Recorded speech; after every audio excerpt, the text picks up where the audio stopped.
পৃথিবীকে ভালোবাসে কোনো লাভ নাই। স্ত্রী পুত্র পরিজন যার যতটুকু পাওনা দিবেন, ভালোবাসবেন, কিন্তু মূল ভালোবাসা কলিজাটা ভরা থাকবে আল্লাহর জন্য। কার জন্য? স্ত্রীর ভালোবাসা স্ত্রীকে দিবেন, মায়ের শ্রদ্ধা, বাপের শ্রদ্ধা, সন্তানের ভালোবাসা আলাদাভাবে দিবেন। আর সব থেকে যিনি ভালোবাসা পাওয়ার দাবিদার, তার জন্য রাতের বেলায় জাগুন, সিজদা দিয়া কাঁদতে থাকুন। এই চোখ দুটা কে দিছে? এই জিহ্বা কে দিছে? এই কান কে দিয়েছেন? এই সুন্দর শরীর কে দিয়েছেন? বলার তৌফিক, শোনার তৌফিক কে দিয়েছেন? এই হক আদায় করতে গভীর রাত্রে জাগতে হবে, পাইকারি দরে ঘুমায়েন না, একটু জাগুন, শেষ রাত্রে উঠুন, শেষ রাত্রে জেগে প্রেম করুন আল্লাহর সাথে। প্রেম কি ঢোল পিটায় করা যায়? ইনকিলাব, সংগ্রাম, এইসব পত্রিকায় বিশাল হেডিং দিয়ে কেউ প্রেম করে? বিজ্ঞাপন দিয়ে, টেলিভিশনে বিজ্ঞাপন দিয়ে প্রেম করে। প্রেম করে কিভাবে? গোপনে, আর মিলিত হয় নির্জনে। সবচাইতে বড় প্রেমিক হবে নিজে হতে হবে, আর আল্লাহকে সব থেকে বেশি ভালোবাসা দিতে হবে। সেজন্য আল্লাহ রাব্বুল আলামিন বলেছেন প্রেম করার জন্য কিছুটা নির্জনতা প্রয়োজন। এজন্য দিনের আলোতে ওয়াজআলনা নাহারা মাআশা, দিন বানাইছি রুজি রোজগার করার জন্য। ওয়াজআলনা লাইলা লিবাসা, আর রাত বানাইছি শান্তির বাহন হিসাবে, আচ্ছাদন। সূর্যের আলোর ঝলকানি চলে গেছে, আলোর তীব্রতা আর নাই।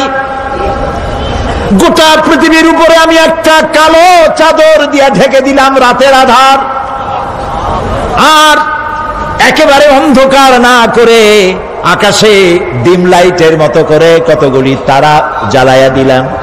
এখন কেউ জেগে নাই, সব ঘুমানো। আমার প্রেমিক কে আছো? ওঠো, উজু করে সিজদায় পড়ে যাও,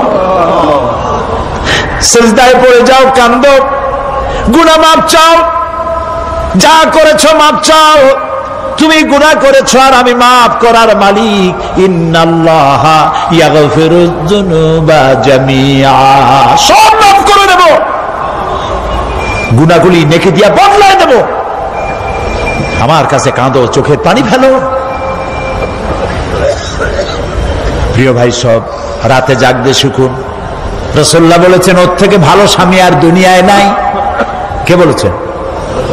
রাসূলুল্লাহ বলেছেন ওর থেকে ভালো স্বামী আর দুনিয়ায় নাই, যে গভীর রাত্রে নিজে জেগে তাহাজ্জুদ রুজু করে নিজের বউরে উঠায়। বউ উঠতে চায় না, পানি এনে বউর মুখের উপরে ছিটায় দেয়, ওঠো বিবি, একসাথে তাহাজ্জুদের নামাজ পড়ি। রাসূলুল্লাহ বলেছেন ওর থেকে ভালো বউ পৃথিবীতে আর নাই, যে বউ রাতের বেলায় ঘুমের থেকে জেগে তাহাজ্জুদের উযু করে, স্বামীরে উঠাইতে চেষ্টা করে, ওঠে না, উযুর পানি স্বামীর চেহারায় ছিটায় দেয় আর বলে স্বামী ওঠো, একসাথে তাহাজ্জুদের নামাজ পড়ি। এই পৃথিবীতে আমাদের ভালোবাসা যেন শেষ না হয়, এক জান্নাতে যেন থাকতে পারে। কাঁদো, ওঠো। গভীর রাত্রে তাহাজ্জুদের নামাজ পড়ে মাথাটা নিচু করে গুনগুন করে গাইতে থাকেন, ইয়া আল্লাহু পড়েন, ইয়া আল্লাহু, ইয়া রহমানু, ইয়া রহিমু, ইয়া হাইয়ু, ইয়া কাইয়ুম। প্রাণ দিয়া বলেন ইয়া আল্লাহু, ইয়া রহমানু, ইয়া রহিমু, ইয়া হাইয়ু, ইয়া কাইয়ুম। ইয়া আল্লাহু, ইয়া রহমানু, ইয়া রহিমু, ইয়া হাইয়ু, ইয়া কাইয়ুম। তাহাজ্জুদের নামাজ পড়ে এভাবে আল্লাহরে ডাকে দেখেন, চোখ দিয়া পানির বন্যা নেমে আসে যদি ঈমান একটুও থাকে। এই কান্না, নবীজি বলেছেন জাহান্নামের ভয়তে আমার সাথে না ভরমানি করেছে। এই শরমে পড়ে বান্দা যখন চোখ দিয়া পানি ছেড়ে দেয়, ওই চোখের পানি নাকের অর্ধেক আসতে না আসতে আমি আমার বান্দারে মাফ করে দেই। আল্লাহু আকবার।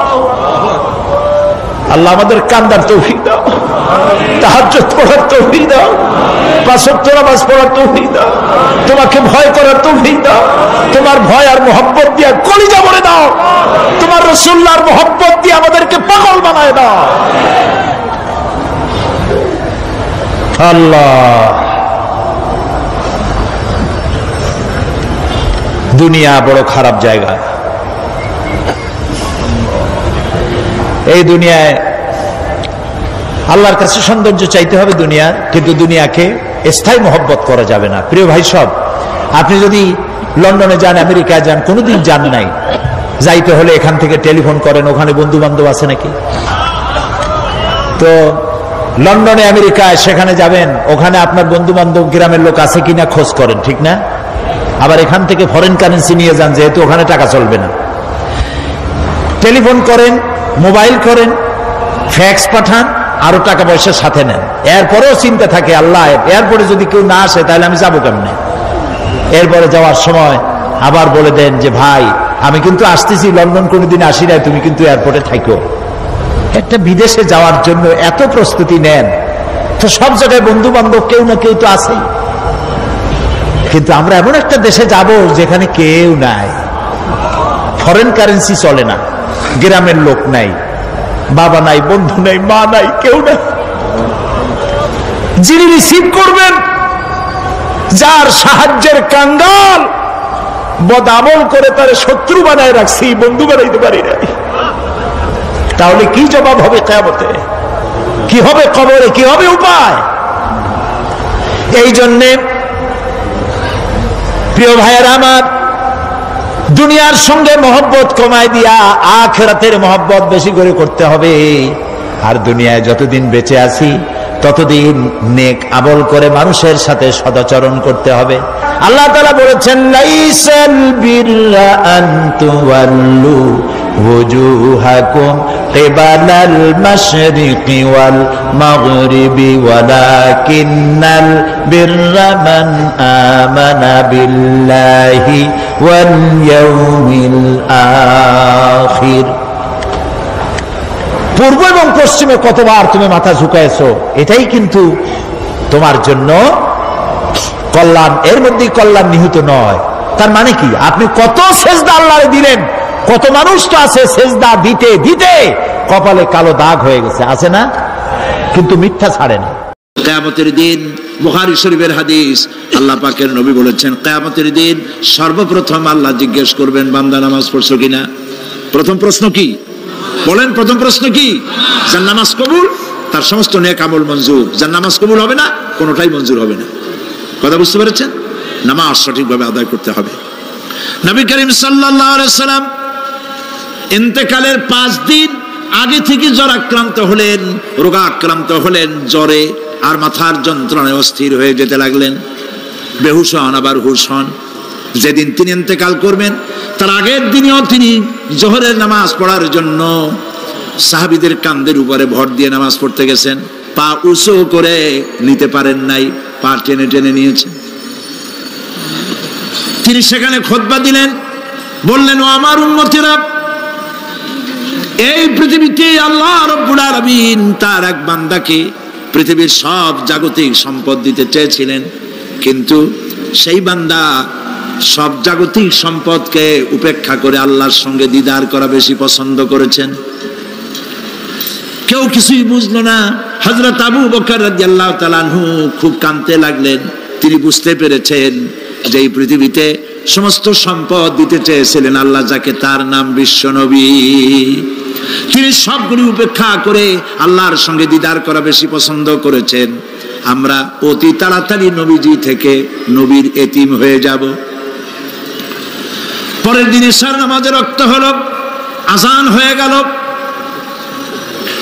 মসজিদে মুসল্লিরা ভরে গেছে, সাহাবায়ে কেরাম সব এসে গেছেন।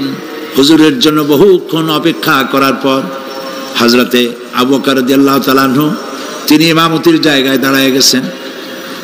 নবীজি বেহুশ অবস্থায় ছিলেন ঘরের মধ্যে। হুশ আসার পর তিনি হযরত আয়েশাকে বললেন, আয়েশা, মসজিদে নববীতে এখন কি হতেছে? তিনি বললেন, নামাজ হচ্ছে। লোকেরা আপনার অপেক্ষা করেছে, কিন্তু আপনাকে না পাইয়া দীর্ঘক্ষণ অপেক্ষা করার পর আপনাকে না পেয়ে আমার বাবার ইমামতিতে তারা নামাজ পড়তেছে, কিন্তু মুসল্লিদের মধ্যে কান্নার রোল পড়ে গিয়েছে। তাদের ধারণা হয়েছে নবীজির জায়নামাজে যখন হযরত আবু বকর দাঁড়ায় গেছে, নবীজির পিছনে নামাজ পড়া আর আমাদের কিসমতে হবে না। নবীজি বলছেন, আয়েশা রে, মসজিদে নববীর দিকের দরজাটা খুলে দাও, আমি নামাজের দৃশ্য দেখতে চাই। দরজা খুলে দেওয়া হলো।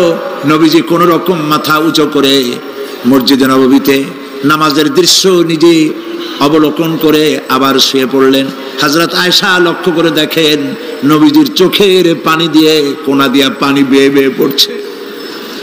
হযরত আয়েশা প্রশ্ন করলেন, ইয়া রাসূলুল্লাহ, নামাজের দৃশ্য দেখি কাঁদছেন কেন?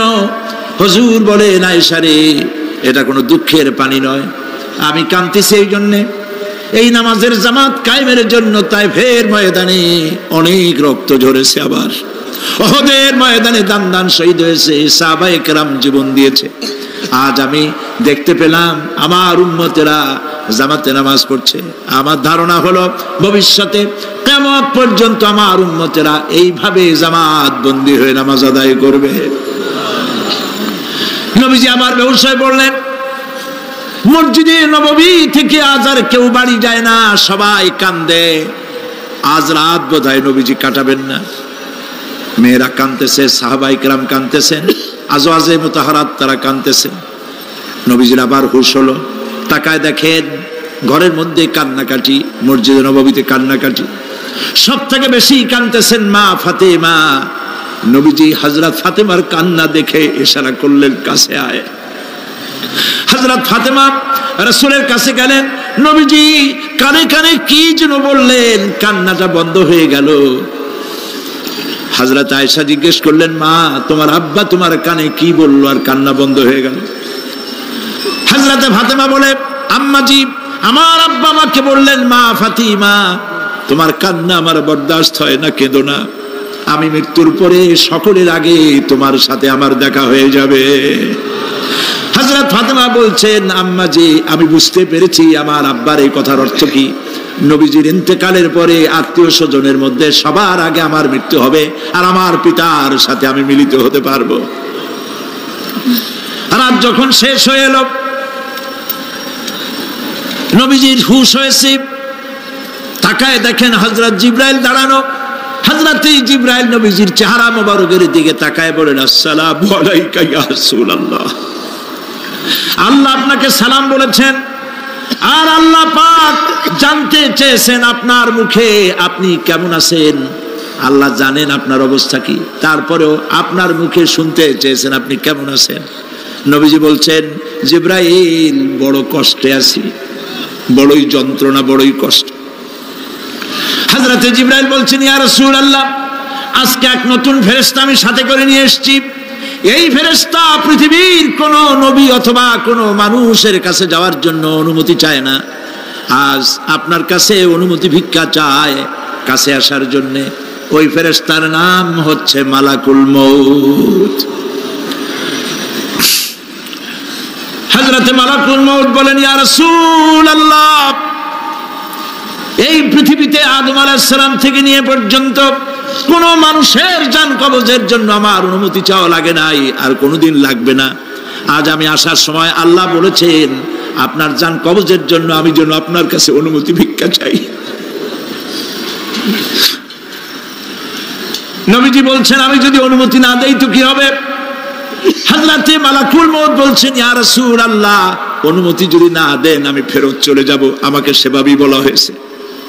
হযরত জিবরাইল বলেন, ইয়া রাসূলুল্লাহ, আল্লাহ রাব্বুল আলামিন আপনার দিদারের ইন্তজার করতেছে।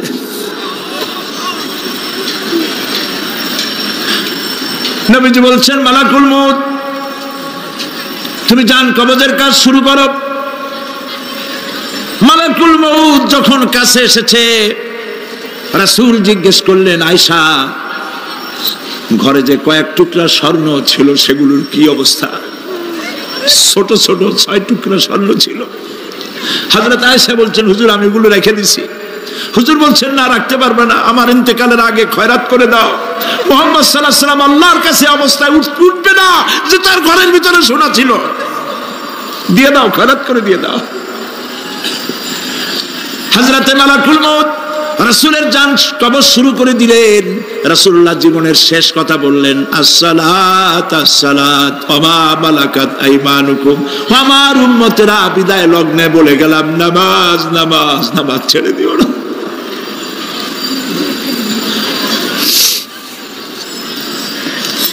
প্রিয় ভাইরা, নবী করিম সাল্লাল্লাহু আলাইহি ওয়াসাল্লাম জীবনের শেষ কথা বলে গেছেন নামাজ। সেই নামাজে আমাদের যত সব অবহেলা। স্ত্রীকে নামাজ পড়ান, বউকে নামাজ পড়ান, ছেলে মেয়েকে নামাজ পড়ান। দোকানদার ভাইরা, যখন আজান হয়ে যাবে দোকান বন্ধ করে দেন। আপনি আপনার কর্মচারীরা নামাজ পড়তে যান। যতটুকুন সময় নামাজ পড়তে গেছে, এই সময় বিক্রি করলে যা লাভ হইতো, এরপরে বিক্রি করলে আল্লাহ 10 গুণ বেশি বরকত দিতে পারেন। পারেন কিনা? পারেন কিনা? পারেন। আল্লাহর বিশ্বাস করেন, আল্লাহ আপনার বরকত দিবে। আপনার কর্মচারী, দোকানদারে, বাড়ি ঘরে স্ত্রী পুত্র পরিজন যারা আছে সবাইকে নামাজি বানাবার জন্য চেষ্টা করেন। নামাজ রোজা ইত্যাদি করুন। মিথ্যা বলবেন না, ওজনে কম দিবেন না, খাদ্যে ভেজাল দিবেন না, ঘুষ খাবেন না, ঘুষ দিবেন না, মানুষের উপর অত্যাচার করবেন না, কাউকে কষ্ট দিবেন না, মানুষ যেন আপনার ব্যবহারে কষ্ট না পায়। আল্লাহ পাক বলেছেন, ওয়াকুলু লিন্নাসি হুসনা, মানুষের সাথে সুন্দর সুন্দর কথা কও। নবী করিম সাল্লাল্লাহু আলাইহি ওয়াসাল্লাম বলেছেন, মানুষের সাথে যদি হাসি মুখে কথা বলো, একটা সদকা দেওয়ার সমান সওয়াব হয়ে যাবে। মানুষকে ভালোবাসো, গরিবদের ভালোবাসো, তাদের অর্থ কড়ি দাও, পয়সা কড়ি দাও, তোমার যা আছে দিতে থাকো। কুয়ার পানি যত উঠাবেন তত কুয়ার পানি ভালো থাকবে, আর পানি উঠাবেন না, কুয়ার পানি পচে যাবে। এই জন্য আল্লাহর রাস্তায় পয়সা যত ইনকাম হচ্ছে খরচ করতে থাকেন, আল্লাহ পাক দিতে থাকবেন। আল্লাহ পাক বলেছেন যে সদকার মালকে আল্লাহ বৃদ্ধি করে দেন, আর দান সদকা যারা করে না, যাকাত দেয় না, তাদের মালকে আল্লাহ ধ্বংস করে দেন, হালাক করে দেন। এগুলোর দাম নাই, অশান্তি বাড়বে। বউ কথা শুনবে না, সন্তানাদি কথা শুনবে না, মামলা মোকদ্দমা, অশান্তি আর অশান্তি। আর আল্লাহর পথে থাকুন, আল্লাহ শান্তি বাড়ায় দেবেন। আমরা বলি আমিন। প্রিয় ভাই সব, আমি কিছু আলোচনা আজকে আল্লাহ পাক যা করাইছেন, এগুলি যেন আল্লাহ আমারে আমল করার তৌফিক দেন। আমি মাঝে মধ্যে ভয় পাই, একদিন তো এই খবর নিশ্চয়ই হবে যে সাইদি বিদায় হয়ে গেছে। সেদিন খালি হাতে যেন আল্লাহর কাছে না যাই, আমি যেন আসামি না হই যে আমি যা বলছি মানুষকে 40 বছর একটানা যা বললাম আমি নিজে আমল করতে পারি নাই। এরকম ভিক্ষুক যেন আমি না হই, আমি যা মানুষকে বলেছি আমি যেন তা আমল করতে পারি। আমি আপনাদের কাছে দোয়া চাই। আমরা কেউ বাঁচবো না, এই যে দেখা হলো আবার দেখা নাও হইতে পারে। সেই জন্য আমরা আমাদের জীবনকে যেন তৈরি করি।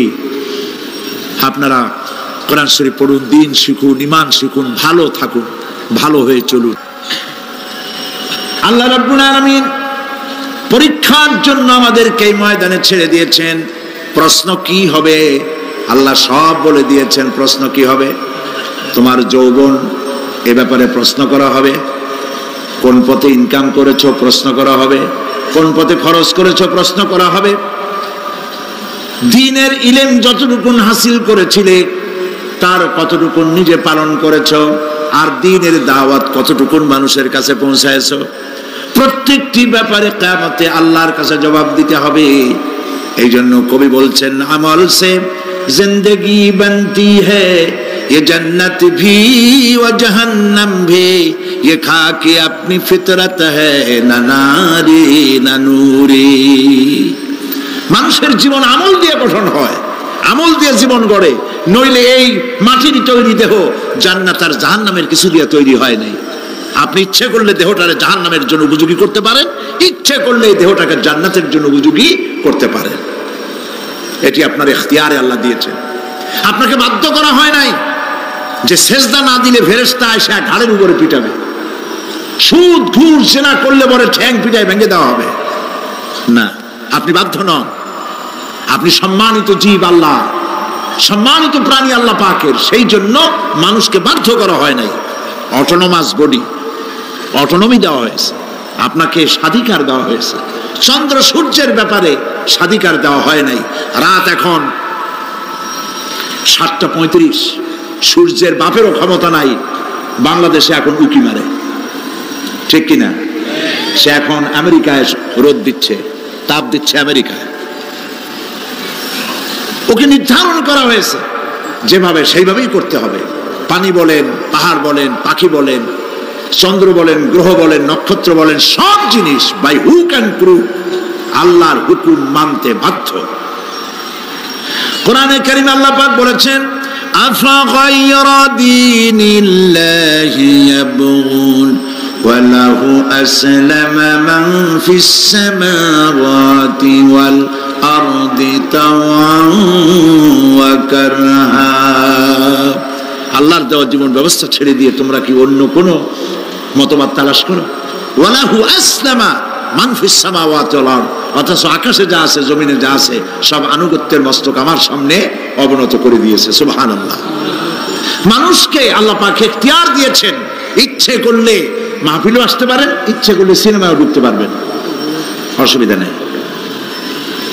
অসুবিধার জন্য কিয়ামত, ওখানে হিসাব হবে। এখানে আপনি সূর্য, চন্দ্র, ফেরেশতারও কোনো মাজাল নাই, কোনো ইখতিয়ার নাই আল্লাহর হুকুমের বাইরে কিছু করে। আল্লাহ যা করতে বলেছেন তাই করতে হবে, এর বাইরে এক চুলও নড়তে পারবে না। কিন্তু মানুষেরা করতে পারবে। মানুষ ইচ্ছে করলে নামাজ রোজা ছাড়তে পারে, ইচ্ছে করলে আল্লাহর অমান্য করতে পারে। এটা তার বিচারের জায়গা না, এটা হলো পরীক্ষার জায়গা। এটা কিসের জায়গা? পরীক্ষার জায়গা।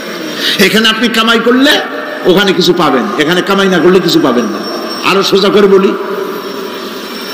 কোন কৃষক, যে কৃষক আষাঢ় মাসে, শ্রাবণ মাসে জমিন চাষ করে না, পৌষ মাসে তার গোলায় ধান আসবে? কথা বোঝেন নাকি বোঝেন না? পৌষ মাসে গোলায় ধান আসবে?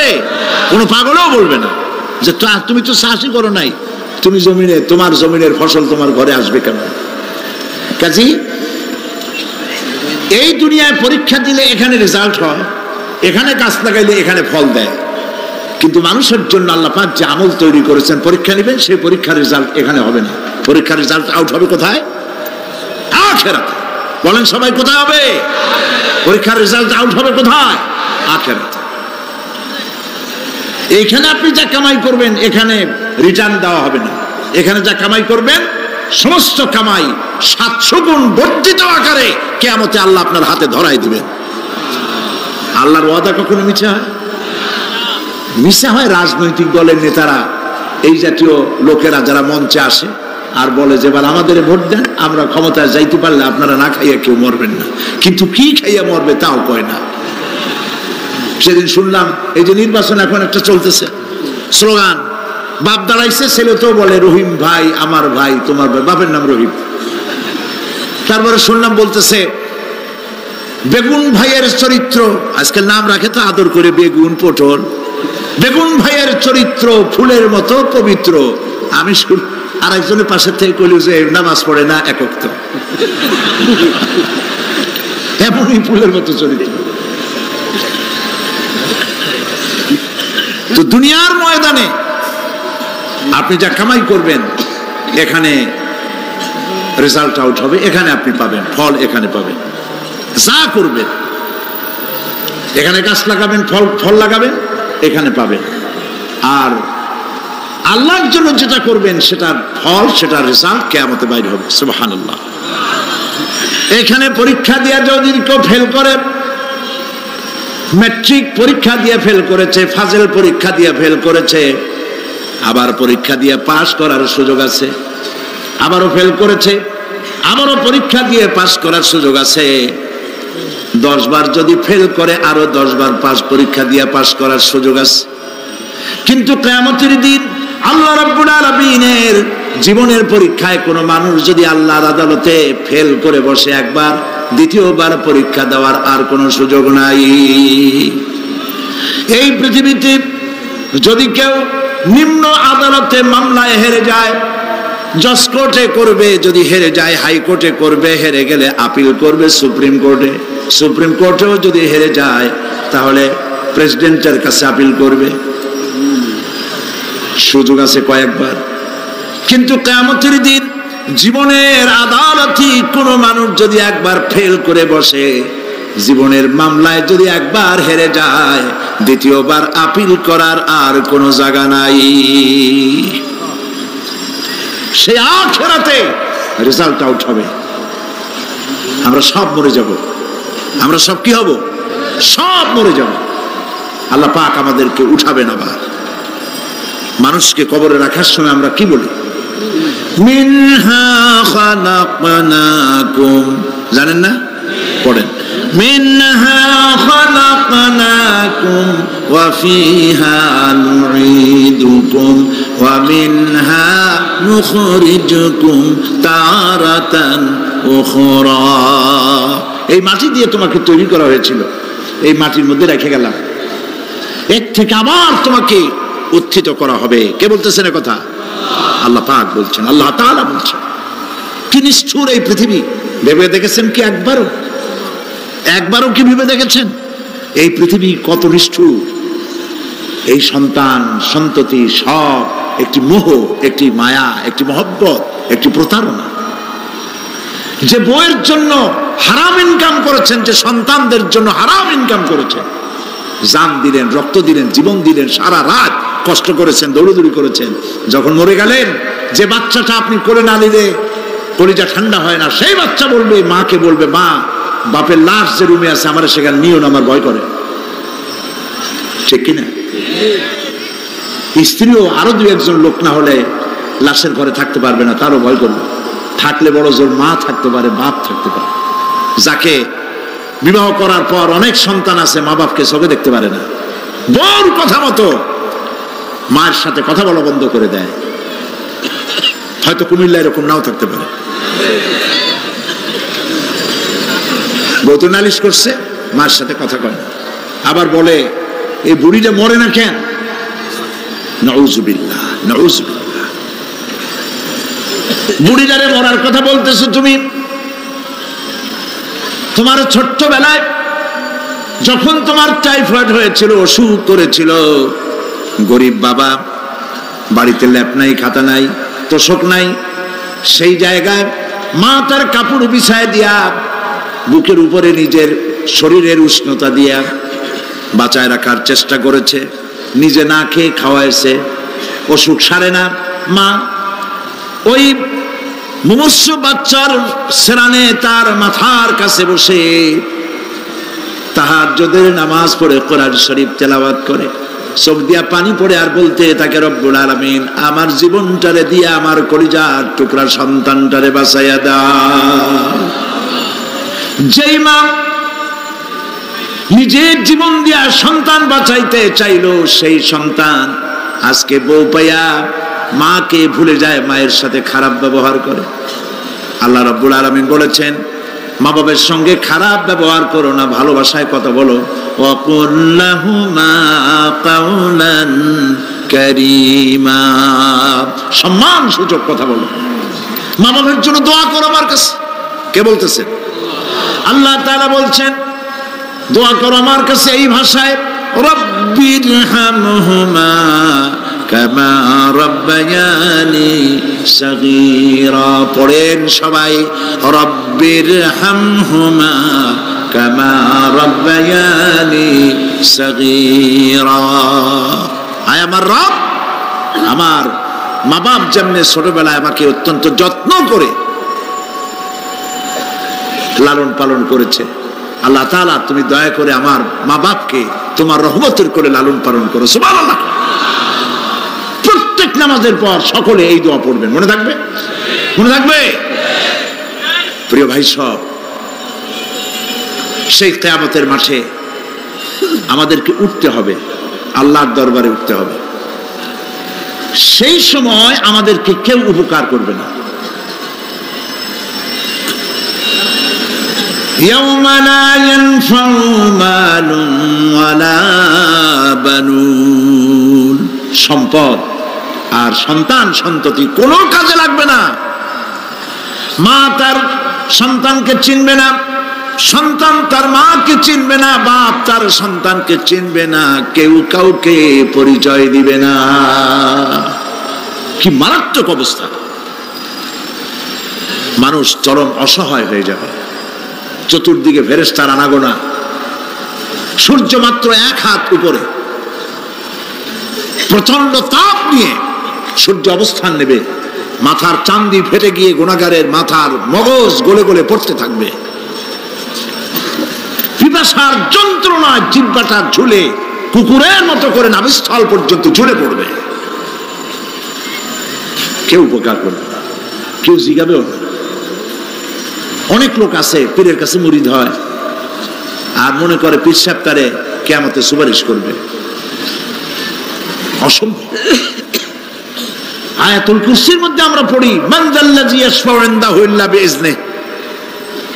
কে আছে এমন, কার হিম্মত আছে আল্লাহ পাকের বিনা অনুমতিতে কথা বলে? সুবহানাল্লাহ বলে। কোথার পীর কোথার খাজা বাবা হারায় যাবে। ইব্রাহিম আলাইহিস সালামের মতো পয়গম্বর কি মনে করে আল্লাহর খলিল। ইব্রাহিম আলাইহিস সালাম আল্লাহর কি?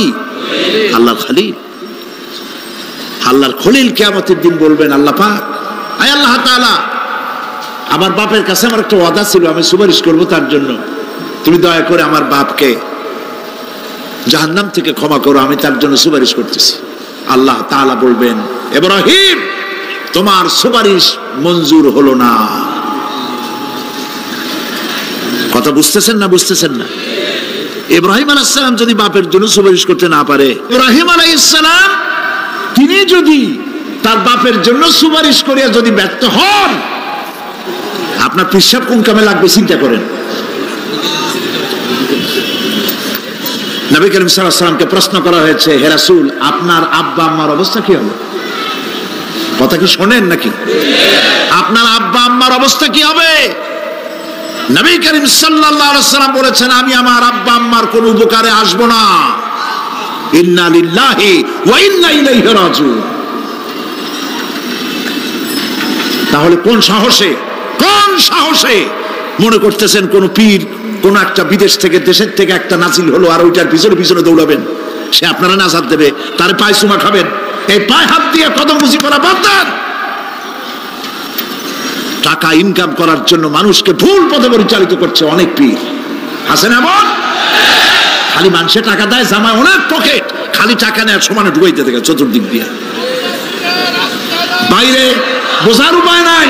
কিন্তু অনেক পীর আছে এমন, ঢাকা শহরে বড় বড় মার্কেটের মালিক, আমি জানি বড় বড় মার্কেটের মালিক, বিরাট ব্যবসায়ী, জামা পরিষ্কার করে না 2 মাসেও,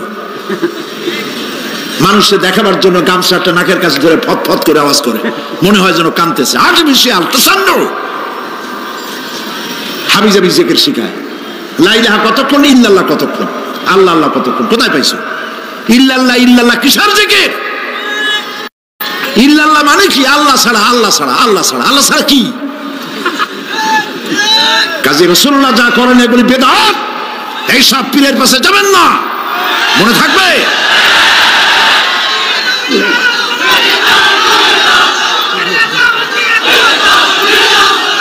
প্রিয় ভাই সব, কিয়ামতের দিন আপনার আমল, একমাত্র আমল আপনাকে বাঁচাইতে পারবে। এই কোরআন শরীফে আল্লাহ পাক বলেছেন, ইয়া আইয়ুহাল্লাযীনা আমানু আবতাগু ইলাইহিল ওয়াসিলা, হে বিশ্বাসীরা ওসিলা ধরো। ধুরন্ধর এক শ্রেণীর লোকেরা এর অর্থ করেছে পীর ধরো। দুনিয়ার কোন তাফসীর, যত মুফাসসির পৃথিবীতে জন্মগ্রহণ করেছেন, কোন মুফাসসির এটা বলেন নাই আবতাগু ইলাইহিল ওয়াসিলার মানে হলো পীর ধরো। বরং সমস্ত তাফসীর মুহাক্কিকিন বলেছেন আবতাগু ইলাইহিল ওয়াসিলা আয় আমলে সালেহ, নেক আমলের ওসিলা ধরো। সুবহানাল্লাহ, নেক আমলের ওসিলা ধরো।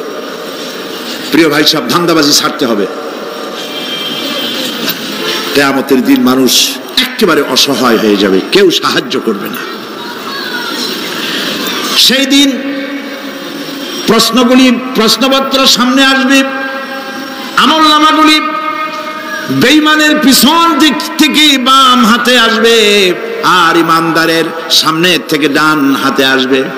আমলনামা হাতে পাওয়ার সঙ্গে সঙ্গে বেঈমান বুঝে ফেলবে তার জায়গা কোথায়, কলিজা তখন গলার কাছে চলে আসবে।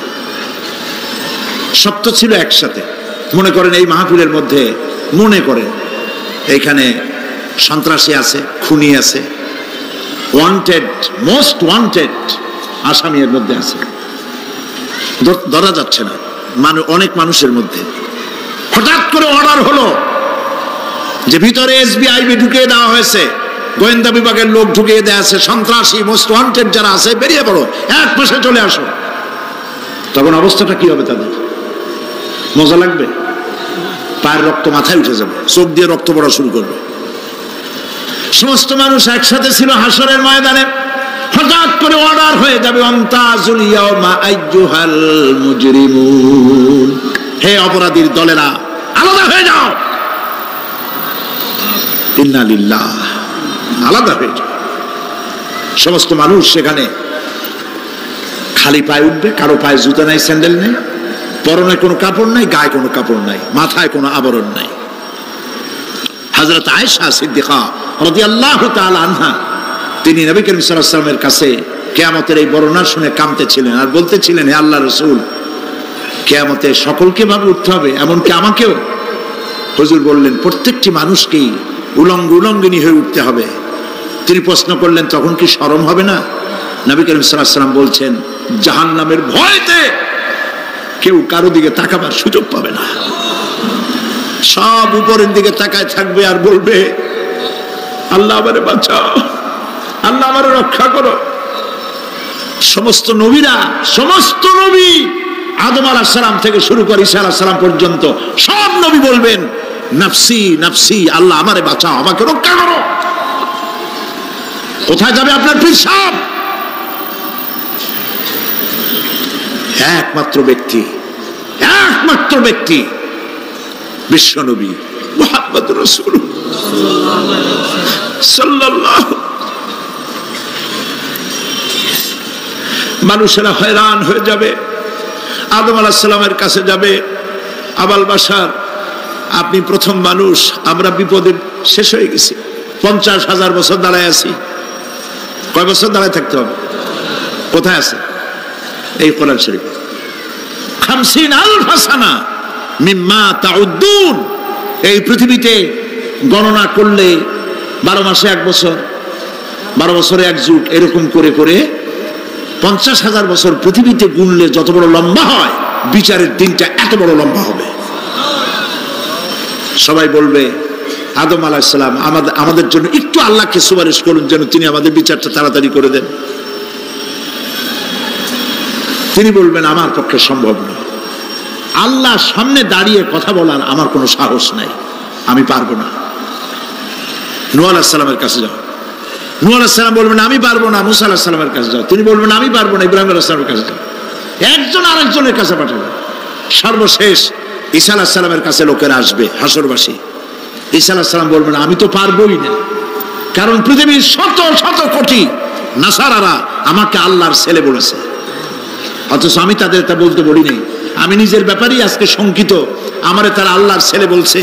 আল্লাহ আজকে আমার সাথে কি ব্যবহার করবেন আমি তো জানি না, আমি নিজেই বিপদে আছি। তবে আমি তোমাদের ব্যাপারে একটা পরামর্শ দিতে পারবো, একজন ব্যক্তি আছে যার কাছে গেলে তিনি কথা বলতে পারবেন, তিনি বিশ্বনবী রাহমাতুল লিল আলামিন জনাব মুহাম্মদ রাসূলুল্লাহ সাল্লাল্লাহু আলাইহি ওয়াসাল্লাম। তার কাছে চলে যাও, হাসরবাসীরা তার কাছে চলে যাবে। নবীজি সকলের কথা শুনে সিজদায় পড়ে কাঁদতে থাকবেন। তিনি বলবেন, হাসরবাসীদের কাজ সুস্থ করবেন, এই কাজ আমার কাজ, আমি বলবো আল্লাহ পাককে। তিনি সিজদায় পড়ে কাঁদবেন, রব্বুল আলামিন প্রশ্ন করবেন, হে আমার রাসূল, আপনার তো আজকে কান্দার দিন না, আপনি কাঁদেন কেন? আমি আপনাকে মাকামে মাহমুদ দিয়েছি, কাউসারের মালিক বানাই দিয়েছি। আপনি জান্নাতে প্রবেশ করার আগে কেউ বেহেশতে যাইতে পারবে না, এই সম্মান দিয়েছি, কাঁদেন কেন? নবীজি বলেন, রব্বুল আলামিন যা তুমি আমার জন্য বরাদ্দ রেখেছো সব আমি পেয়েছি বা পাবো, আমি কান্দি আমার উম্মতের কি হবে? আল্লাহ রাব্বুল আলামিন তাকে পারমিশন দিবেন, আপনার নেককার জান্নাতি উম্মতগুলি আপনি বেছে নিন। নবী করিম সাল্লাল্লাহু আলাইহি ওয়াসাল্লাম পারমিশন পাবেন। আল্লাহর পারমিশন ব্যতি রেখে আল্লাহর দরবারে কথা উচ্চারণ করার ক্ষমতা কার হবে না? সুবহানাল্লাহ। এই কথা ভাববার কোনো কারণ নাই। অমুক পীর সাহেবের অনেক মুরিদ আছে, সব মুরিদ টুরিদ নিয়ে নারায়ে তাকবীর জিন্দাবাদ, পীর সাহেব জিন্দাবাদ, এই সমস্ত বাদ বোধ কামে লাগবে না। ওয়া কুল্লুহুম ইয়াতিহি ইয়াউমাল কিয়ামতে ফারদা। কিয়ামতের দিন প্রত্যেককে একজন একজন করে আসতে হবে আল্লাহর দরবারে। আল্লাহ বলেছেন একজন একজন একজন, মিছিল করার উপায় নেই। আল্লাহ রাব্বুল আলামিনের দরবারে হাজির হয়ে যাবে সেই কঠিন হাসরের ময়দানে। বাঁচার জন্য নবীজি দোয়া শিখায় দিয়েছেন, দোয়া করো আল্লাহুম্মা হাসিবনি হিসাবান ইয়াসীরা। পড়েন আমার সাথে, আল্লাহুম্মা হাসিবনি হিসাবান ইয়াসীরা, আল্লাহুম্মা হাসিবনি হিসাবান ইয়াসীরা। হে আল্লাহ, তুমি আমার সহজ হিসাব নাও। নবী করিম সাল্লাল্লাহু আলাইহি ওয়াসাল্লাম নিজেই দোয়া করেছেন। চিন্তা করেন, আল্লাহ পাক নিজে, আল্লাহ তাআলা তিনি নিজে প্রশ্ন করবেন এবং পাপগুলি দেখাই দেবেন, এই সব পাপ করছো। মানুষ, আল্লাহর বান্দা ভয় চোটে কলজা গলা দিয়ে বেরিয়ে যেতে থাকবে, বেরিয়ে যেতে চাইবে, তার বাষ্পরুদ্ধ হয়ে আসবে, বলতে থাকবে আল্লাহ আমি করে ফেলেছি, আমি মাপ চাই, তোমার কাছে ক্ষমা ভিক্ষা চাই। আল্লাহ রাব্বুল আলামিন বান্দার কাকুতি বিরতির দিকে লক্ষ্য করে বলবেন, বান্দারে আমি তোকে ক্ষমা করে দিলাম। এটাই হলো হিসাব ইয়াসির, সহজ হিসাব। এই সহজ হিসাব কার কিসমতে আছে কার কিসমতে নাই আমরা কেউ জানি না। এই দুনিয়াটাকে আল্লাহ পাক বানাইছিলেন পরীক্ষা নেওয়ার জন্য। কি জন্য? পরীক্ষা নেওয়ার জন্য। পরীক্ষায় যার যে বয়স এখন আছে, এখানে আমার যা বয়স, আপনার যা বয়স, এই বয়সে যা যা করছি এখন হিসাব করেন। ছোটবেলায় কই মাছের কাঁটা গলার মধ্যে ঢুকছিল, তখন ক্লাস 2-তে পড়ি, এরকমের একটা ঘটনা মনে আছে কিনা? মনে নাই? অন্যের বাড়ির আম পাড়তে গিয়া বাড়িওয়ালার সামনে পড়ছিলেন, 2টা থাপ্পড় দিয়েছিল, এসব কথা মনে আছে না? আছে কিনা? এই ছোট্ট ছোট্ট কথাগুলি, কোন পুকুর পাড়ে আছার খাইছিলাম, কেডা মারছিল, সেই ছোট্টবেলা থেকে এই পর্যন্ত এই ছোট্ট কথাগুলি যদি মনে থাকে, তাহলে বড় বড় পাপ কি কি করছেন তা মনে নাই? তাহলে নিজের হিসাব নিজে করো। কিয়ামতে আল্লাহ পাক আমলনামা হাতে দিবেন, বলবেন পড়ো, ইকরা কিতাবাক, পড়ো তোমার আমলনামা। তুমি তোমার হিসাবের জন্য আজকে তুমি নিজেই যথেষ্ট। পড়ে দেখো কি করছো। ইন্না লিল্লাহি ওয়া ইন্না ইলাইহি রাজিউন। হযরত ওমর ফারুক রাদিয়াল্লাহু তাআলা আনহু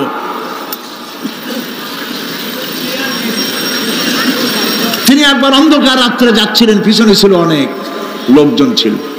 হাঁটতে হাঁটতে তিনি প্রশ্ন করলেন, আচ্ছা তোমাদের মধ্যে কি কেউ আছে এমন বলতে পারো যে কোরআন শরীফের মধ্যে সব থেকে হতাশাব্যঞ্জক আয়াত কোনটি?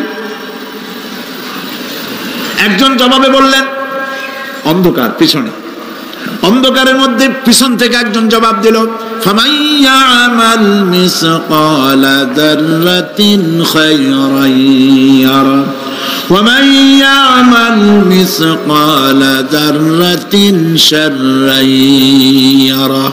এর অর্থ হলো, পৃথিবীতে কেউ যদি ছোট্ট একটি পাপ নেকির কাজ করে, সরিষা পরিমাণ নেকির কাজ যদি করে সেটা দেখতে পাবে, সরিষা পরিমাণ পাপের কাজ যদি করে সেটা দেখতে পাবে। ওমর রাদিয়াল্লাহু তাআলা আনহু কাঁদতেছিলেন, কিয়ামতে সব নেকি আর পাপ যা যা করছি সব দেখানো হবে। ইন্না লিল্লাহি ওয়া ইন্না ইলাইহি রাজিউন। আল্লাহ তুমি মাফ করে দাও আমাদেরকে, আমরা বলি আমিন।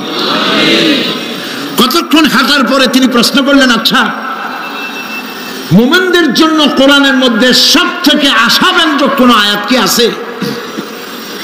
পেছন থেকে আওয়াজ এলো, মুমিনদের জন্য আশাব্যঞ্জক একটি আয়াত আল্লাহ রাব্বুল আলামিন কোরআনের মধ্যে দিয়েছেন, সেটি হচ্ছে লা তাকনাতু মির রাহমাতিল্লাহ। আমার রহমত থেকে, আল্লাহর রহমত থেকে হতাশ হয়েও না, নিরাশ হয়ে যেও না। অর্থ হচ্ছে এই, আমরা পাপ করেছি, আমরা সবাই গুনাহগার কিনা বলেন? স্বীকার করি আমরা সবাই গুনাহগার কিনা? সবাই গুনাহগার।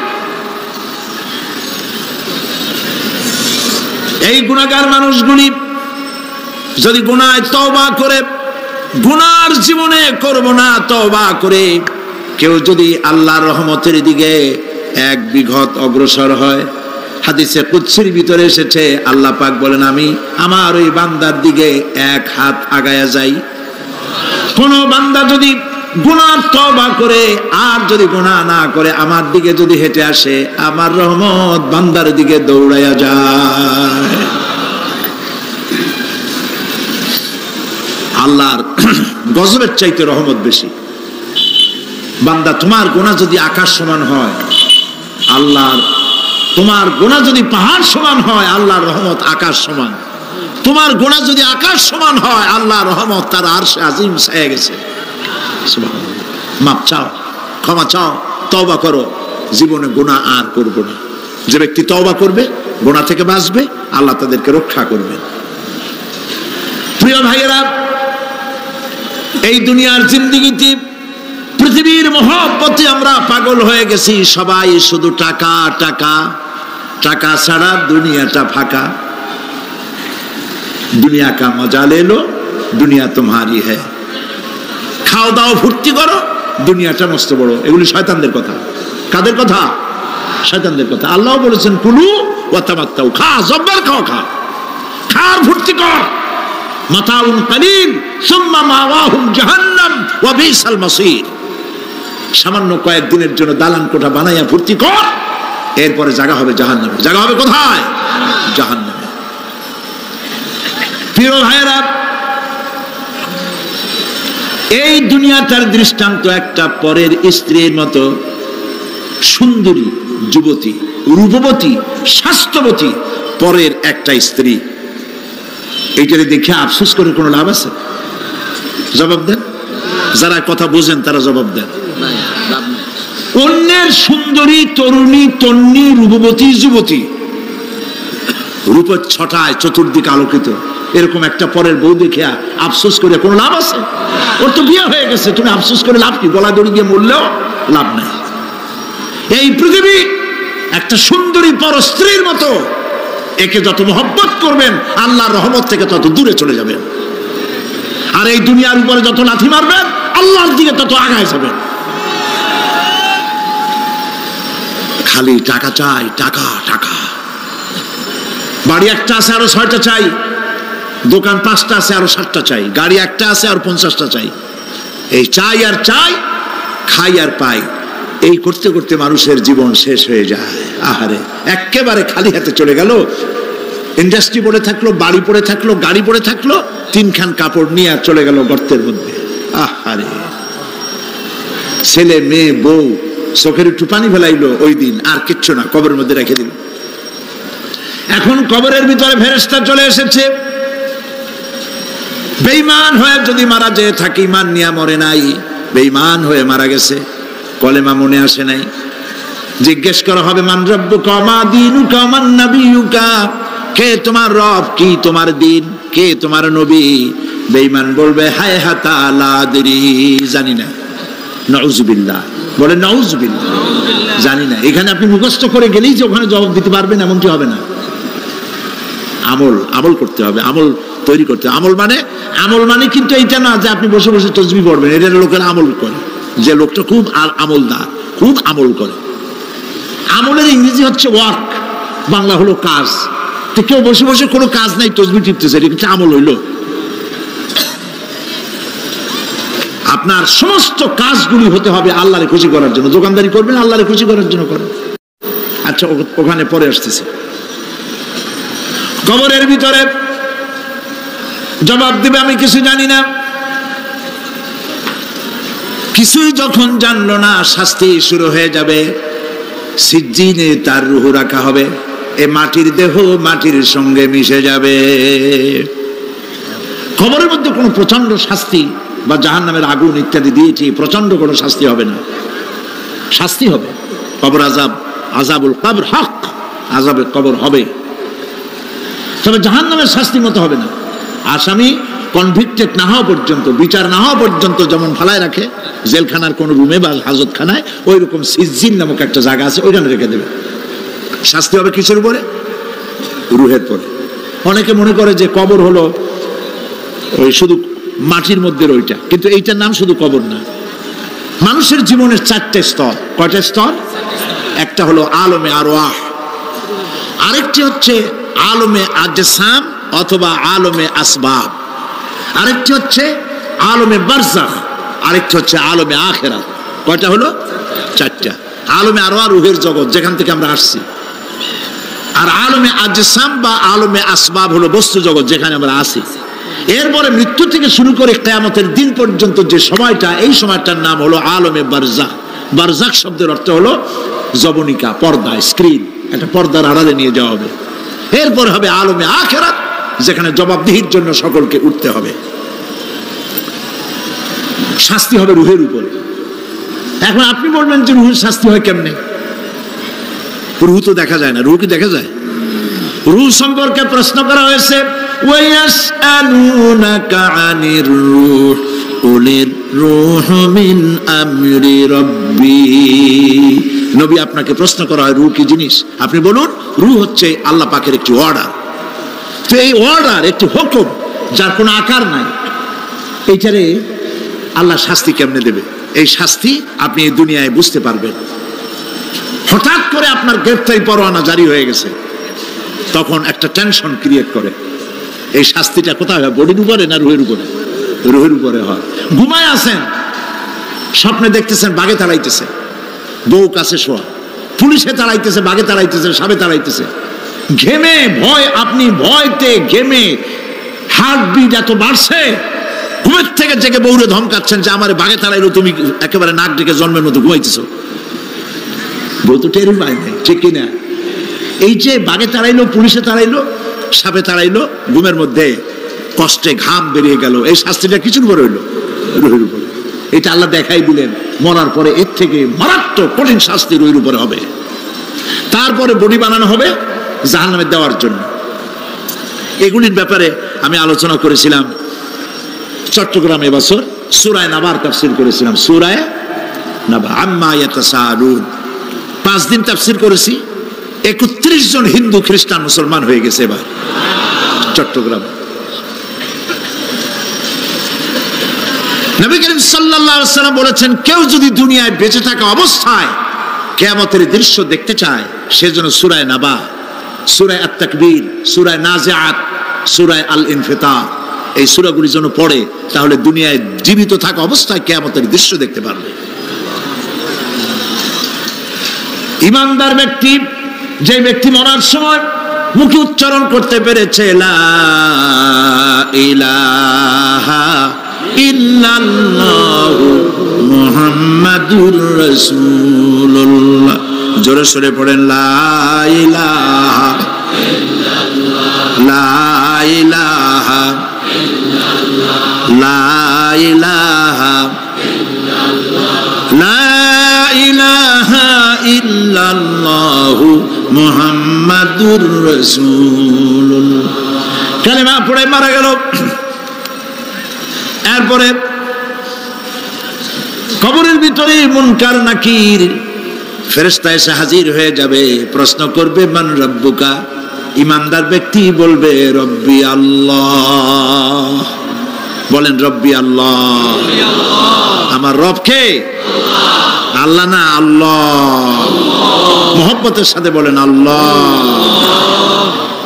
কেউ যদি হৃদয়ের গভীর কন্দর থেকে, কলিজার মধ্য দিয়ে, মনের মণিকোঠা থেকে একবার যদি গভীর রাত্রে জেগে একবার যদি বলে আল্লাহ, আল্লাহ পাক 70 বার সাড়া দিয়ে জিজ্ঞেস করেন, বান্দা কি চাও বলো, আমি হাজির।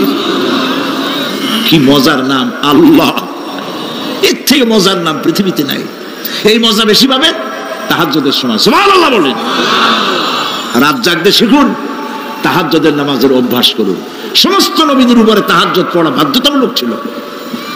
গভীর রাত্রে সব ঘুমানো, আপনি জাগুন, উযু করুন, একটা রুমের মধ্যে একা চলে যান, দরজা বন্ধ করে দিন, তারপরে 6 রাকাত 8 রাকাত নামাজ পড়ে কান ধরে আল্লাহর কাছে বলতে থাকেন, আল্লাহ, আমি এই সমাজের একজন নগণ্য মানুষ, তুমি দয়া করে আমারে কত টাকা দিছো, পয়সা দিছো, আমার মতো বিদ্যা জানাওয়ালা লোকেরা রিক্সা চালায়, অফিসে চাকরি করে, খাইয়া বউরেও ভালো কাপড় দিতে পারে না, তুমি আমারে কই থেকে কই নিয়ে আসছো বাবু, তার আমি শুধু নাফরমানি করছি, গুনাহ করছি, মিথ্যা কথা বলছি, আল্লাহ তুমি আমারে মাফ করো।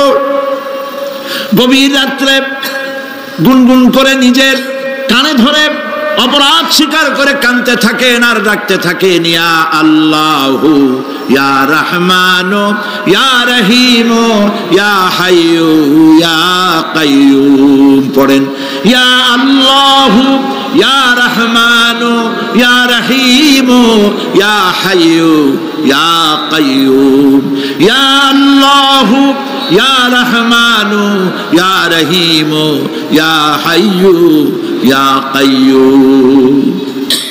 চোখের পানি ফেলে। নবীজি বলেছেন, আল্লাহর ভয়েতে গুনাহ করেছিল সেই লজ্জা করে, আল্লাহর ভয়েতে, জাহান্নামের ভয়েতে মানুষ যখন কান্দে চোখের পানি নাকের অর্ধেক আসতে না আসতে আল্লাহ পাক তারে মাফ করে দেন। আল্লাহ পাক, মা বাচ্চা যদি কান্দে মা সইতে পারে বলেন? মায়ের চাইতে আল্লাহর মহব্বত কম না বেশি? মহব্বতকে আল্লাহ পাক 100 ভাগ করেছেন, 1 ভাগ সারা বিশ্বের মাঝে ছড়িয়ে দিয়েছেন, আর 99 ভাগ আল্লাহ তার নিজের মধ্যে রাখছেন। 1টা ভাগ ছেড়ে দিলেন পৃথিবীতে, সেই ভাগের থেকে যেটুকুন মুরগি পেল, মুরগি তার বাচ্চা ঠেকাবার জন্য চিলের সাথে লড়াই করে, শিয়ালের সাথে লড়াই করে, গরু হাতির সাথে লড়াই করে, মানুষ তার সন্তানকে বাঁচাবার জন্য জীবনটাও দিয়ে দেয়। 1টা ভাগের যতটুকুন পেলাম, সেই মহব্বত যদি আমার এত তীব্র হয় স্ত্রীর জন্য, সন্তানের জন্য, তাহলে 99টা ভাগ মহব্বত যে আল্লাহর কাছে বান্দার জন্য তার দয়া কত বেশি। এই জন্য কবরের ভিতরে প্রশ্ন হবে, কে তোমার রব? মুমিন ব্যক্তি বলবে, রব্বি আল্লাহ, আমার রব আল্লাহ। ওয়ামা দীনুকা, তোমার দিন কি? বলবে, দীনুন আল ইসলাম। ওয়ামান নবিয়ুকা, তোমার নবীকে? ওই লোক বলবে, নবিয়ুনা মুহাম্মাদুর রাসূলুল্লাহ সাল্লাল্লাহু আলাইহি ওয়াসাল্লাম। হাদিসে এসেছে, ওই সময় নবীজির চেহারা মোবারক দেখানো হবে, প্রশ্ন করা হবে, মা কুনতা তাকুলু ফি হাদার রাজুল, এই লোক সম্পর্কে তোমার ধারণা কি? লোকটি বলবে, হাদা নবিয়ুনা মুহাম্মাদুর রাসূলুল্লাহ সাল্লাল্লাহু আলাইহি ওয়াসাল্লাম, ইনি তো আল্লাহর রাসূল, আমার নবী। সঙ্গে সঙ্গে গায়েব থেকে আওয়াজ হবে, ফাফরিশু বিল জান্নাতি ওয়ালবিসু বিল জান্নাহ। আমার ফেরেশতারা আমার বান্দার জন্য জান্নাতের বিছানা কবরের মধ্যে বিছায় দাও, আর আমার বান্দাকে জান্নাতের পোশাক পরায় দাও, জান্নাতের পোশাক পরায় দাও, জান্নাতের বিছানা বিছায় দাও, আর তার কবরটাকে প্রশস্ত করো, ইলা মাদ্দা বাসারা, যদ্দূর তার চোখের দৃষ্টি যায় অদ্দূর বড় বানায় দাও কবর।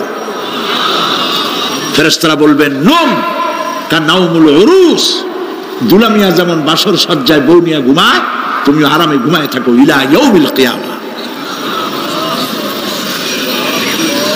ভাই সাহেব, এই পৃথিবীর সব ফাঁকিবাজি, মোহ, সব মোহ, স্ত্রী, পুত্র, পরিজন, মাল, ধন, কিচ্ছু না, কোনো দাম নাই। আল্লাহকে ভয় করুন, আল্লাহকে ভয় করে চলুন। ভয় তো করতে পারলাম না। এত বড় একটা রমজান মাস চলে গেল, রোজা আসছিল তাকওয়া সৃষ্টি করার জন্য, সারা জীবন রোজা রাখলাম, মুত্তাকি হইতে পারলাম না। এটা ঠিক কিনা বলি? সারা জীবন রোজা রাখলাম, মুত্তাকি হইতে পারি নাই। এখনো মিথ্যা কথা বলি, ওজনে কম দেই, খাদ্যে ভেজাল দেই, কথা ঠিক কিনা? মিথ্যা কথা বলতেছেন। মিথ্যা কথা বলা কবিরা গুনাহ, মিথ্যা কথা বলা সমস্ত গুনার মা। কোথায় কোথায় মিথ্যা বলা হচ্ছে? দোকানদারি করতেছেন, কষ্ট করে মাল কিনছেন, লাভের জন্যই তো কিনছেন, মিথ্যা কোন কেন? ওজনে কম দিচ্ছেন, ভেজাল দিতেছেন, ভেজাল দিয়া কম দিয়া কয় টাকা উপার্জন করবেন? আর কতগুলি খাইতে পারবেন আপনি? চাউলের মধ্যে তুষ দিলেন, কুড়া দিলেন, পাথর দিলেন। আহারে মুসলমান, কি কপাল পোড়া! ওজন দিতে গিয়া একটু খিস দিয়া ধরে যেদিকে পাথরটা, আর মালটা যেদিকে সেদিক টেটু নিচু করে দেয়। যে কেনে সে মনে করে মাশাআল্লাহ, লোকটা তো খুব ভালো, আবার তো বেশি দিছে। কিন্তু বাড়ি যেয়ে দেখবেন আপনারা 14 গ্রাম কম দিয়েছে। ও 14 গ্রাম তো না, এখন তো গ্রাম বলে। আগে তো আমরা ছটক মটক বলছি, এখন গ্রাম বলে সুবিধার জন্য। এগুলি কি আমি বানায় বলতেছি না? কথা ঠিক। লাভটা কি? কি লাভ? জমিনের আইল ঠেলতেছেন, পরের জমিন দখল করতেছেন, দুনিয়ারে ঠকাইছেন, ভাইরে ঠকাইছেন, ভাইয়ের সম্পত্তি ফেরত দেন নাই। আহা, এই যে দুরবস্থার সৃষ্টি হলো, আমলের পরিবর্তন হলো না। মসজিদ বানাইছি সব দালান, মসজিদগুলি সব বিল্ডিং হয়ে গেছে। নবী করিম সাল্লাল্লাহু আলাইহি ওয়াসাল্লাম বলেছেন, মাসাজিদুহুম আমিরাতুন ওয়া হিয়া খারাবুম মিনাল হুদা। মসজিদগুলি সব দালান হয়ে যাবে শেষ যুগে। এগুলি নবী করিম সাল্লাল্লাহু আলাইহি ওয়াসাল্লাম ভবিষ্যৎবাণী। মসজিদগুলি কি হবে? সব বিল্ডিং হয়ে যাবে। ওয়া হিয়া খারাবুম মিনাল হুদা, হেদায়েত থেকে খালি হয়ে যাবে। হেদায়েত নাই, খালি মসজিদ, building, tiles, mosaic, air condition সব আছে, হেদায়েত নেই। কবি বলতেছেন, मस्जिद तो बना ली है सब भर में ईमान की हरारत वालों ने, मन पुराना पापी रहा बरसों में नमाजी बनना सिखा। মন চাইছে তাড়াতাড়ি করে মসজিদ একটা বানাই ফেলাইছে, কিন্তু বছর বছর নামাজ পড়লো, মন সেই পুরানা পাপী রয়ে গেছে, সেই পাপ থেকে সে বাঁচতে পারে নাই। এই জন্য বিশ্ব कवि अकबाल बोले, मस्जिद में मरसिया खाए के नमाजी न रही, मस्जिद में मरसिया खाए के नमाजी न रही, यानी वो साहिबे औसाफ हिजाजी न रही। मस्जिद আটকানতেছে, আমার সেই নামাজি কই? যেই নামাজিরা যখন নামাজ পড়তো, পাখি এসে মাথার উপরে বসতো, পাখিতে বুঝতে পারতো না যেটা মানুষ না গাছ। সুবহানাল্লাহ। আর এখন ইমাম যদি নামাজ পড়তে আত্মাহিত পড়তে দেরি করে, ধীরে ধীরে পড়তেছে, পিছন থেকে সিগন্যাল মারা শুরু করে।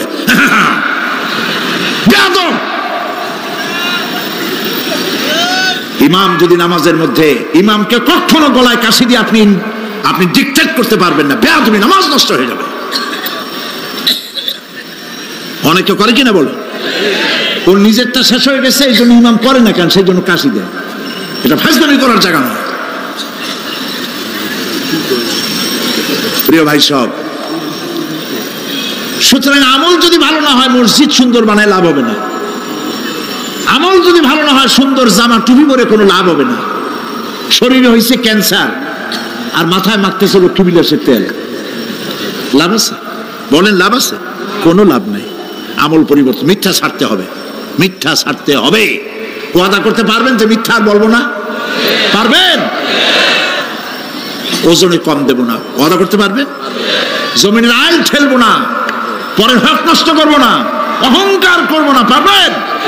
তাহলে জান্নাতের রাস্তা ক্লিয়ার হবে, নইলে ক্লিয়ার হবে না। ওয়াদা করি, বলেন ইয়া আল্লাহ।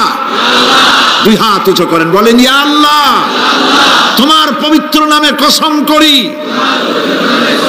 ওয়াদা করি, যতদিন পর্যন্ত মালাকুল মউত আমার মাথার কাছে না আসতেছে, ফরজ নামাজ, ফরজ রোজা ছেড়ে দেব না। ইয়া আল্লাহ, আর মিথ্যা কথা বলবো না, ওজনে কম দেব না, খাদ্যে ভেজাল দেব না, অধীনস্থ নারীদেরকে বেপরদা রাখবো না, অহংকার করব না, সুদ খাবো না, সুদ দেব না, ঘুষ খাবো না, ঘুষ দেব না, শিরক করব না, বিদআত করব না। আল্লাহ তাআলা তুমি দয়া করে আমার ওয়াদা কবুল করো, আমিন। হাত নামা, আল্লাহ পাক কবুল করুন, সবাই বলেন আমিন। যদি এই ওয়াদা পালন করতে পারি, জান্নাতের রাস্তা ক্লিয়ার হয়ে যাবে। আর ওয়াদা পালন করতে পারবো না, ওয়াজের মাহফিল আইসা কোনো লাভ নেই। বছরের পর বছর ওয়াজ শুনবেন, আমলের পরিবর্তন হবে না, কোনো লাভ নাই। দোকানদারেরা ওজন টোজন ঠিক মতো দেন, মিথ্যা কথা বলা বাদ দেন, ওজন একটু কমাইয়ে কমাইয়ে দিয়া, খাদ্যে ভেজাল দিয়া কোনো লাভ নাই। এগুলি আপনি কবরে নিতে পারবেন না, শুধু পাপ আর পাপ। কথা বুঝে আসছে আপনাদের?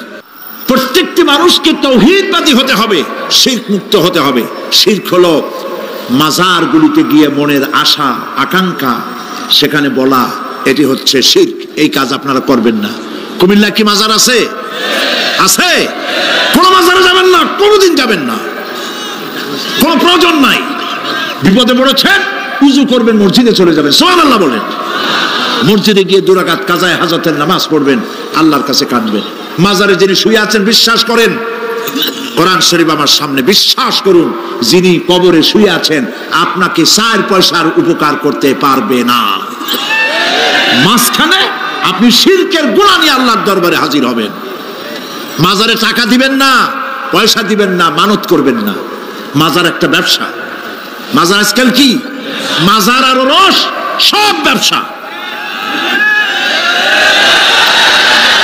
আপনারা এইসব কাজে যাবেন না। আগরবাতি, মোমবাতি, চাদর দেওয়া, মশারি দেওয়া, এগুলো মুসলমানের কাজ না। হিন্দু, খ্রিস্টান, বৌদ্ধ যা করে আমরা কি তা করতে পারি? জোরে বলেন, পারি? কবরে যদি একটু চিন্তা করেন ভাইরা, মাথাটা একটু খাটান, কবরে যদি চাদর দেওয়াই লাগে তাহলে রাসূল করিম সাল্লাল্লাহু আলাইহি ওয়াসাল্লামের কবরের উপরে সোনার সুতা দিয়ে চাদর দেওয়া উচিত ছিল। তুলার সুতা না, সোনার সুতা। আর ওই রকমের দেওয়ার সিস্টেম হলে উম্মতেরা সোনার সুতা না, নিজের বুক নিজে ভাইয়া কলিজা পার করে রাসূলুল্লাহর কবরের উপর দিয়ে দিত। নবীর পরে সম্মান সাহাবায়ে কেরাম। সাহাবায়ে কেরামদের কবরের উপরে চাদর নাই, আগরবাতি নাই, মোমবাতি নাই, গোলাপ পানি নাই, গম্বুজ নাই। মাজার একটা হইছে, সেটার গম্বুজ বানাইতে হবে। কেন গম্বুজ বানাবেন? দরকারটা কি? তওবা করুন, জিন্দেগিতে আর কোনোদিন মাজারে কোনো সাহায্য করবেন, এক পয়সাও না। টাকা পয়সা দিবেন, টাকা পয়সা দিবেন, এতিমকে দিবেন, ভিক্ষুককে দিবেন, বিধবাকে দিবেন। পরীক্ষা দিতে পারে না, ফি দিতে পারে না, পরীক্ষা দিতে পারছে না, ওরে দেন। বাড়িতে চাল নাই, পানি পড়ে, ওরে দেন। অন্ধ মানুষকে দেন, লুলাকে দেন, এতিমখানায় দেন, মাদ্রাসায় দেন, টিউবওয়েল বানায় দেন যেখানে পানি নেই। এই সব কাজ করেন, সব হবে। সুবহানাল্লাহ। মাজারে, কোন মাজারে, আজকের মাহফিলে যত লোক হাজির হয়েছেন, কোন মাজারে কোনো টাকা পয়সা, আগরবাতি, মোমবাতি, চাদর জিন্দেগিতে দেবেন না। কারা দেবেন না? হাত উঁচু করে দেখান। আলহামদুলিল্লাহ। হাত নামা, হাত নামা।